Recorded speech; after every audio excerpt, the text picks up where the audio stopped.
Welcome back to ജെയിം academy. ഇന്നത്തെ എൻഗ്ലെക് സാറിന്റെ വീഡിയോയിൽ ഞാൻ ഇവിടെ ഒരു ക്വസ്റ്റ്യൻ എടുത്തിട്ടുണ്ട്. ഇത് ഏത് ക്വസ്റ്റ്യൻ ടൈപ്പ് ആണെന്നും എങ്ങനെ ഈസി ആയിട്ട് ഈ ക്വസ്റ്റിനെ അപ്രോച്ച് ചെയ്യാമെന്നും നമുക്ക് ഡീറ്റെയിൽഡ് ആയിട്ട് നോക്കിയാലോ. സോ വീഡിയോയിലേക്ക് കടക്കാം. സോ നമ്മൾ ഇന്നൊരു സാറ്റ ക്വസ്റ്റ്യൻ ആണ് ചെയ്യുന്നത്. ആദ്യം ക്വസ്റ്റ്യൻ വായിച്ചു നോക്കാം. The nurse is caring for a client with polycythemia വെറ.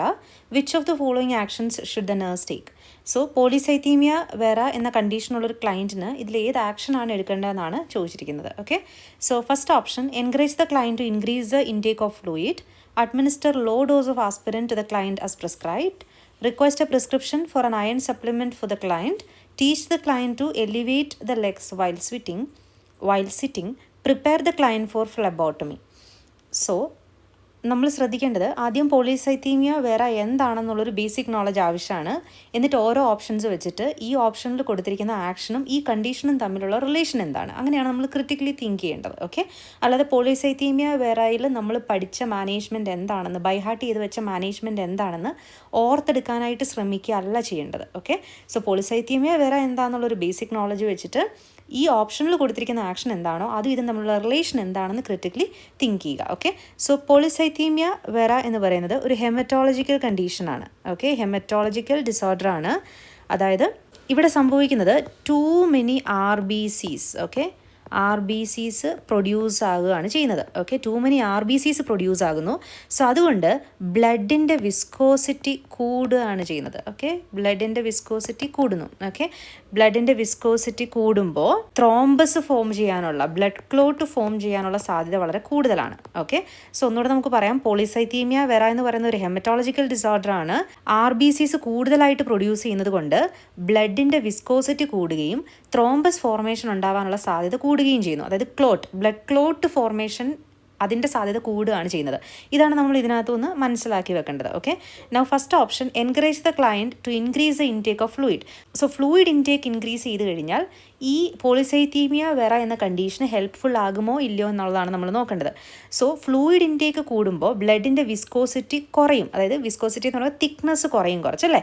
അപ്പോൾ ബ്ലഡ് തിന്നറായിട്ട് അത് ആക്ട് ചെയ്യാനുള്ള സാധ്യതയുണ്ട്. സോ അതുകൊണ്ട് ത്രോംബസ് ഫോർമേഷൻ പ്രിവെൻറ്റ് ചെയ്യാനായിട്ട് പറ്റും. സോ ഫ്ലൂയിഡ് ഇൻടേക്ക് കൂട്ടുമ്പോൾ ബ്ലഡിൻ്റെ വിസ്കോസിറ്റി കുറയുകയും ക്ലോട്ട് ഉണ്ടാവാനുള്ള സാധ്യത കുറയുകയും ചെയ്യുന്നു. സോ ഈ കണ്ടീഷൻ എന്ന് പറയുന്നത് ക്ലോട്ട് ഫോർമേഷൻ്റെ റിസ്ക് ആണ് കൂടുതൽ. അപ്പോൾ ക്ലോട്ട് കുറയാൻ ഇത് ഹെൽപ്പ് ചെയ്യുന്നത് കൊണ്ട് ഫസ്റ്റ് ഓപ്ഷൻ കറക്റ്റായിട്ട് വരും. Administer low dose aspirin to the client as prescribed. Low dose aspirin again ത്രോംബസിൻ്റെ ഫോർമേഷൻ അല്ലെങ്കിൽ ത്രോംബസ് കൂടുന്നത് കുറയ്ക്കും. ഓക്കെ, ത്രോംബസ് ഫോർമേഷൻ കുറയ്ക്കും, ബ്ലഡ് ഫ്ലോ കൂട്ടും. സോ അതുകൊണ്ട് ഇതിവിടെ കറക്റ്റായിട്ട് വരും. Okay, request prescription for an iron supplement for the client. So iron സപ്ലിമെൻറ്റും ഈ കണ്ടീഷനും തമ്മിലുള്ള റിലേഷൻ എന്താണെന്ന് ആലോചിക്കുക.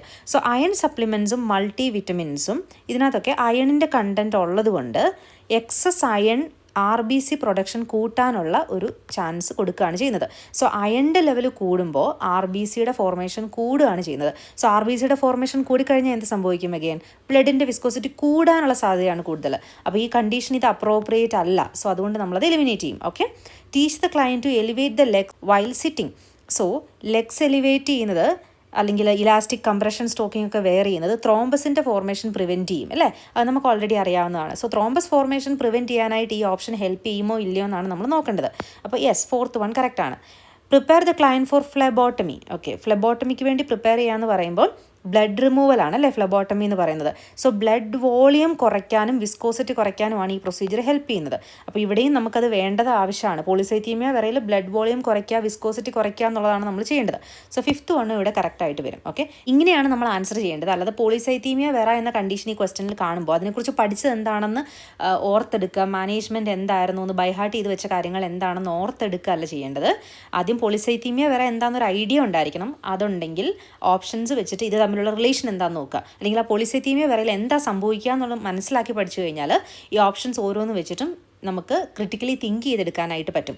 സോ ഒന്നുകൂടെ ബ്രീഫായിട്ട് പറയാം, പോളിസൈത്തീമിയ വെറയിൽ സംഭവിക്കുന്നത് ബ്ലഡ് ക്ലോട്ട് ഫോർമേഷൻ സാധ്യത കൂടുതലാണ്. ഓക്കെ, അപ്പോൾ ബ്ലഡിൻ്റെ ക്ലോട്ട് ഫോർമേഷൻ കുറയ്ക്കുക എന്നുള്ളതാണ് നമ്മൾ ചെയ്യേണ്ടത്. അല്ലെങ്കിൽ ബ്ലഡിൻ്റെ തിക്നെസ് കുറയ്ക്കണം. ഓക്കെ, സോ ഫ്ലൂയിഡ് കൂട്ടിക്കഴിഞ്ഞാൽ, ഫ്ലൂയിഡ് കൂടുതൽ എടുത്തു കഴിഞ്ഞാൽ ബ്ലഡിൻ്റെ തിക്നെസ് കുറയും. ഓക്കെ, ആസ്പിരിൻ കൊടുക്കുന്നത് തന്നെ ബ്ലഡ് തിക്നെസ് കുറയ്ക്കാനായിട്ടാണ് അല്ലേ. അപ്പോൾ അത് നമുക്ക് ചൂസ് ചെയ്യാം. അയണിൻ്റെ പ്രസൻസ് RBC പ്രൊഡക്ഷൻ കൂട്ടുകയാണ് ചെയ്യുന്നത്. സോ അത് നമുക്ക് ആപ്ലിക്കബിൾ അല്ല. ലെഗ്സ് എലിവേറ്റ് ചെയ്യുന്നത് ക്ലോട്ടിൻ്റെ ഫോർമേഷൻ കുറയ്ക്കാനായിട്ട് ഹെൽപ്പ് ചെയ്യും. ഫ്ലെബോട്ടമി എന്ന് പറഞ്ഞു കഴിഞ്ഞാൽ ബ്ലഡ് വോളിയം കുറയ്ക്കാൻ, വിസ്കോസിറ്റി ഒക്കെ കുറയ്ക്കാനായിട്ട് യൂസ് ചെയ്യുന്ന പ്രൊസീജിയറാണ്. സോ 5th വണ്ണോടെ കറക്റ്റായിട്ട് വരും. ഓക്കെ, സോ ഈ ഒരു ക്വസ്റ്റ്യൻ നിങ്ങൾക്ക് ക്ലിയർ ആയെന്ന് വിശ്വസിക്കുന്നു. Thank you so much.